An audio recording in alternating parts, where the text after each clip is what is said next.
Varicose veins కి సరైన చికిత్స కోసం సంప్రదించండి ఎవిస్ హాస్పిటల్. నమస్తే రమగారు. నమస్తే జయ.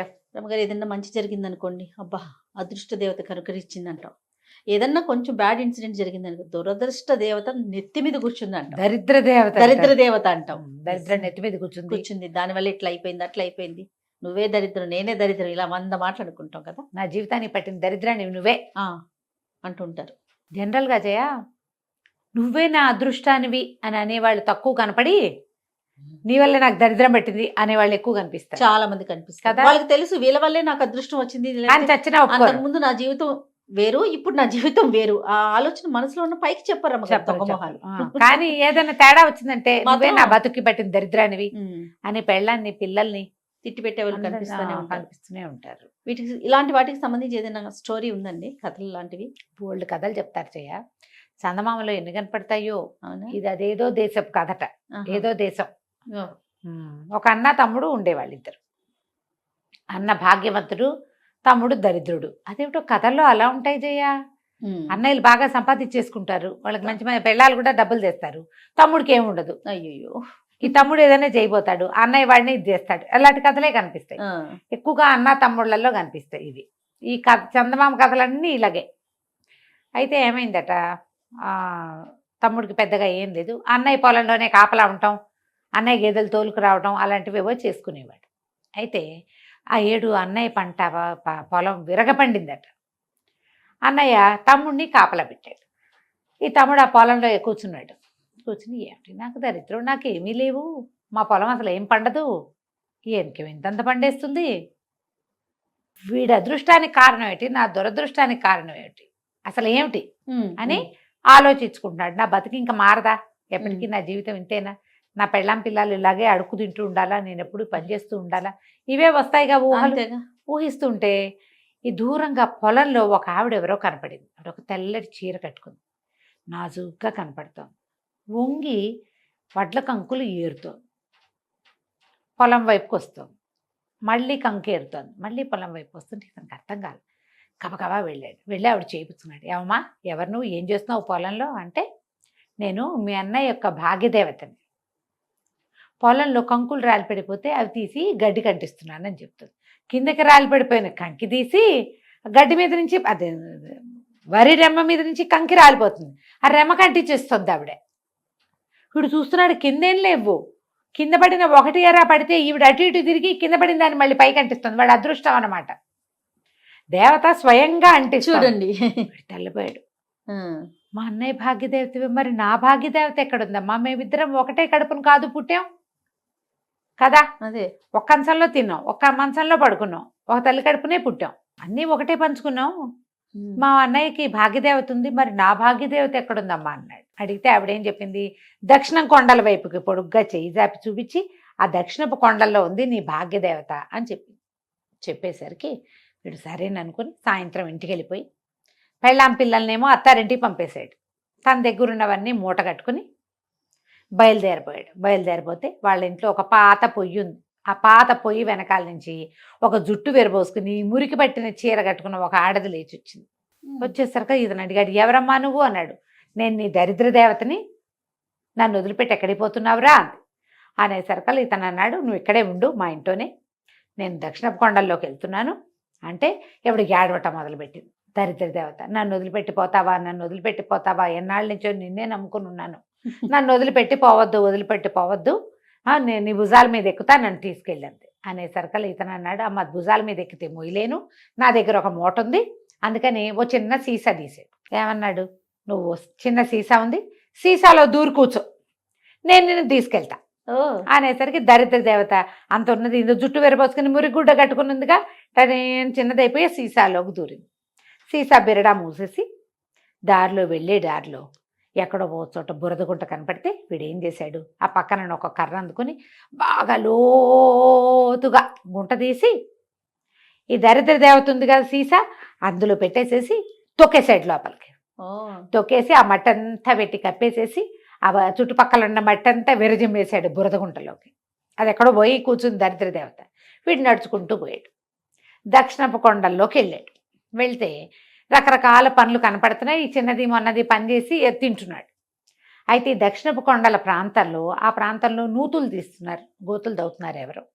ఆ గోతులు తవ్వే ఒక పని ఆయన దగ్గర పెద్ద మనిషి దగ్గరికి వెళ్ళాడు. బాబు నీకేం పని వచ్చినంటే గొయ్యి తీయట వచ్చండి అన్నాడు. అయితే మా దగ్గర చేరు, మరి ఎంత లోతు గొయ్యి తీస్తే అంత డబ్బులు, గొయ్యి తీస్తే చాలు, గోతులో ఏమన్నా దొరికితే అది నీదే, నాకు ఇవ్వక్కర్లేదని చెప్పాడు ఆయన. గొయ్యి తీయటాన్ని డబ్బు ఇస్తానన్నాడు. సరే ముందేవో తీశాడు, ఆయన ఏవో డబ్బులు ఇచ్చాడు. ఒకనాడు ఏమైంది, పెద్ద గొయ్యి తీస్తుంటే లోపల ఒక మూట దొరికింది. దాంట్లో బంగారము డబ్బు దొరికింది, పాత వెప్పటివో. వీడేం చేశాడు, ఈ తమ్ముడు ఆ మూట తీసుకొచ్చి ఆ ఓనర్కి అప్పచెప్పాడు. ఓనర్ అన్నాడు, నాకు ఇవ్వక్కర్లేదని చెప్పాను కదుట్రా నాయన, నీకు నాకు ఇవ్వద్దు అంటే, కాదండి గొయ్యి మీదే స్థలము మీదే గొయ్యి తీసినందుకు డబ్బిస్తూ ఉంటే దొరికింది నేను ఇట్లా తీసుకుంటే అది న్యాయం కాదండి, సగం సగం తీసుకుందాం అంటే ఆయన ఒప్పుకున్నాడు. సరేనని చెరి సగం పంచుకున్నారు. ఈ తమ్ముడు ఆ దొరికిన డబ్బుల్ని జాగ్రత్త పెట్టుకుని మళ్ళీ గోతులోకి దిగాడు. దిగితే ఇంకా ఇంకా తవ్వుతూ ఉంటే ఇంకా కిందకి వెళ్ళాడు. ఇంత చాలా అని అడిగాడు. ఆయన అన్నాడు, కాదు కాదు ఇంకో నిలువు తవ్వాలి, ఇంకో నిలువు తవ్వమన్నాడు. అది ఎంత నిలువు అంటే కింద నుంచి వీడు అరిచిన పై వాళ్ళకి వినపడదు. వాళ్ళే అప్పుడప్పుడు ఓ తాడేసి ఉన్నాడో పోయాడో చూస్తున్నారు, అంత లోతుకు పోయాడు. పోతే ఈసారి వాడికి ఒక పెట్టె కనపడింది అడుగున మట్టిలో. ఆ పెట్టెలో తలుపు తీయని పిలుస్తోంది ఆ పెట్టె లోపల నుంచి. ఏం చేయాలో తెలియలే. ముందు దొరికింది పంచుకున్నాం, ఇప్పుడు ఈ పెట్టె తీస్తే ఏమవుతుందో తీయకపోతే ఏమవుతుందో. సరే కాస్త బాగా ఆలోచించి ఆ పై వాళ్ళు వీడికి మంచి నీళ్ళు తిండి ఇచ్చే లోపల ఆ దొరికిన పెట్టెను ఓపెన్ చేశాడు. తలుపు తీయమంటోంది కదా, ఈ తీయమన్న పెట్టెలో నుంచి ఒక ఆవిడ లేచి వచ్చింది. తెల్లటి చీర కట్టుకుని చక్కా నగా నాణ్యం పెట్టుకుని బాగుంది.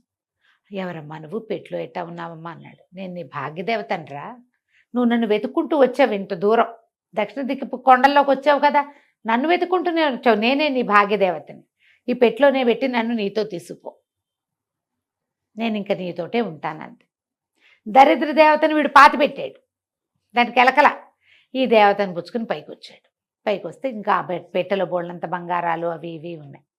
ఉంటే ఆయన అన్నాడు, ముందు దాంట్లో వాటా పెట్టావు కదా, నీకు దొరికిన పెట్టె నీదే, నువ్వు పట్టుకుపో, నేను నిన్ను అడగను, అందులో నాకు వాటా అక్కర్లేదు, కావలసినంత గొయ్యి తీసావు, ఈ పని మాకు సరిపోతుందని పంపేశాడు. వీడ పెట్టె మోసుకుంటూ ఇంటికి వచ్చేసాడు. అంతకుముందు భాగం మిగిలింది కదా డబ్బులు.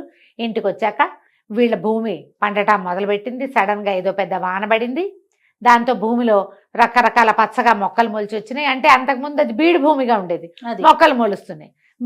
బీడు తవ్వి వరేసారి ఇబ్బడి ముబ్బడిగా పండింది.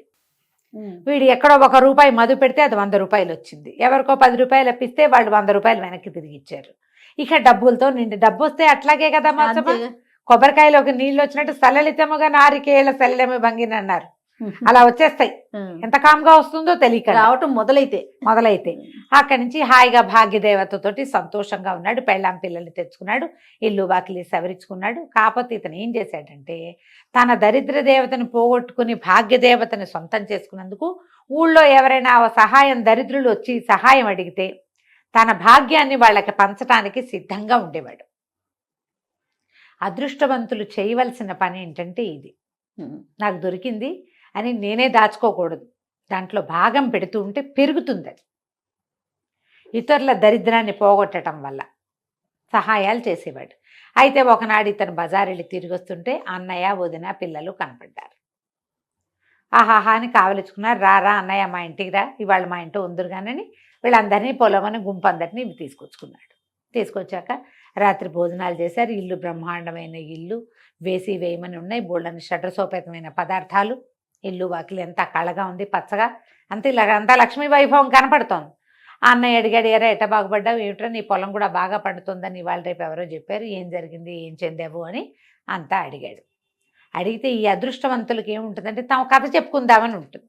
ఏదో కలిసి వచ్చిందిలే అన్నయ్య అంటే సరిపోతుంది. వీడు తన మొదటి రోజు దరిద్ర దేవత ఎలా బయటకు వచ్చింది,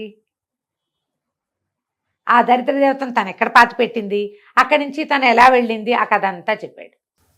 అన్నయ్యకి అనిపించింది, ఊరు పెట్టి తుప్పదేగా, మా వాకిట్లో నా పొలంలో భాగ్యదేవతను చూసి తన భాగ్యదేవత అడ్రస్ కనుక్కుని ఆ దారిలో దరిద్ర దేవతను పాతేసి ఆ భాగ్యదేవతకి పెద్దక్కయ్య అయిన ఆ భాగ్యదేవతను తెచ్చుకున్నాడు వీడు. ఒళ్ళు మండిపోయింది అన్నయ్యకి అకారణంగా. వీడి సంపదకి ఇండైరెక్ట్ గా కారణం ఎవరు? నేను. ఎందుకంటే నా పొలంలో కదా ఉంది ఆ, అమ్మగారు. దాంతో మంటగా ఉందన్నమాట. ఏమనుకున్నాడు, తమ్ముడు ఎక్కడ పాతి పెట్టాడో చెప్పాడు కదా, అక్కడికి వెళ్ళి వాడి దరిద్ర దేవతను తెచ్చి మళ్ళీ వీడి ఇంట్లో పెట్టాలి, అప్పుడు కదా వీడి గొప్ప తగ్గి నా గొప్ప పెరుగుతుంది అనుకున్నాడు. అనుకొని పెళ్ళాం పిల్లల్ని ఇంటికి పంపేసి ఆ తమ్ముడు ఎక్కడ పాతి పెట్టానని ఊబి దగ్గర పాతి పెట్టానని చెప్పాడుగా బురదగుంటలో, అక్కడికి పోయి ఒక గుణపం కూడా పుచ్చుకెళ్ళి సచ్చి జడి ఓ పూటంతా తవ్వి ఆ తమ్ముడికి తవ్వడం అలవాటు పడికి తవ్వేశాడు నిమిషాల్లో. ఈ అన్నయ్య భాగ్యవంతుడు కదా, ఈయనకి పనేం అలవాటు, నా తంటాలు పడి మొత్తానికి ఆ తమ్ముడు పాతేసిన సీసాని బయటికి తీసాడు. తీసేసరికల్లా సీసా ఇట్లా మూత తీయగానే ఏమనుకున్నాడు, ఈవిని తీసుకెళ్ళి మా తమ్ముడు ఇంటికి వెళ్ళు అని చెప్దాం అనుకున్నాడు. ఆవిడెందుకు వింటుంది? ఎప్పుడైతే మూత తీయబడిందో ఆ దరిద్ర దేవత ఒక్క ఎగురెగిరి ఈయన మెడ కావిటేసుకుంది. ఆహాహా, ఎంత గొప్పవాడివి, ఎంత మంచివాడివి, ఎంత అద్భుతమైన వాడివిరా నాయన, నువ్వు ఎన్నాళ్ళ నుంచో ఇక్కడ ఇరుక్కుపోయి ఉన్నాను, ఇక నేను చచ్చిన వదిలిపెట్టిన పదం ఇంటికి పదాను. ఈయన ఎన్ని విధాలు చెప్పినా అది వినలా. దాన్ని వచ్చేదారిలో నదిలో పారేద్దాం అనుకున్నాడు, మంటల్లో పడేద్దాం అనుకున్నాడు, ఏం చేద్దాం అనుకున్నా ఆ వెనకాల మెళ్ల మీద చేరిపోయి కావిటేసుకుని కూర్చున్న దరిద్ర దేవత అతన్ని వదిలిపెట్టల. ఇతను ఇంటికి వచ్చేసరికల్లా వీళ్ళ పొలంలో గడ్డిబా వేశాడు, వరంతా కుప్పలో ఓ పక్కన వేశారు, కాలిపోయినాయి. అయ్యో, గొడ్లకి ఏదో జబ్బు చేసి చచ్చిపోయినాయి. గొడ్లు పోయినాయి, గడ్డి పోయింది, ఇంకేముంది సంపద. ఆ కాలంలో సంపద అంటే ఏమిటది? అంతేగా, ఒడ్లు గడ్డి గొడ్లు మూడు పోయినాయి. క్రమంగా అన్నయ్య నేల మీదకి వచ్చేసాడు. దారేపోయి అనవసరంగా వెళ్ళి దారేపోయే దరిద్ర దేవతని ఇంటికి పిలిచినట్టు చేసుకున్నాడు. ఆ తర్వాత తమ్ముడు ఎంత ప్రయత్నించినా అన్నయ్య తాలూకు దురదృష్టాన్ని సరిచేయలేకపోయాడు. చాలాసార్లు ఇచ్చాడు, ఇచ్చిన వేస్ట్ అయిపోయింది. తర్వాత ఇంకా ఇవ్వడం కూడా మానుకున్నాడు. కథ కంచికి మనం ఇంటికి. చాలా బాగుంది రమ్మగారు, సూపర్ ఉంది. ఇలాగే చేస్తారు కదా జయ. ఖచ్చితంగా రమ్మగారు, ఖచ్చితంగా ఆ పనులు చేయకూడదు. అది. నమస్తే. నమస్తే జయ.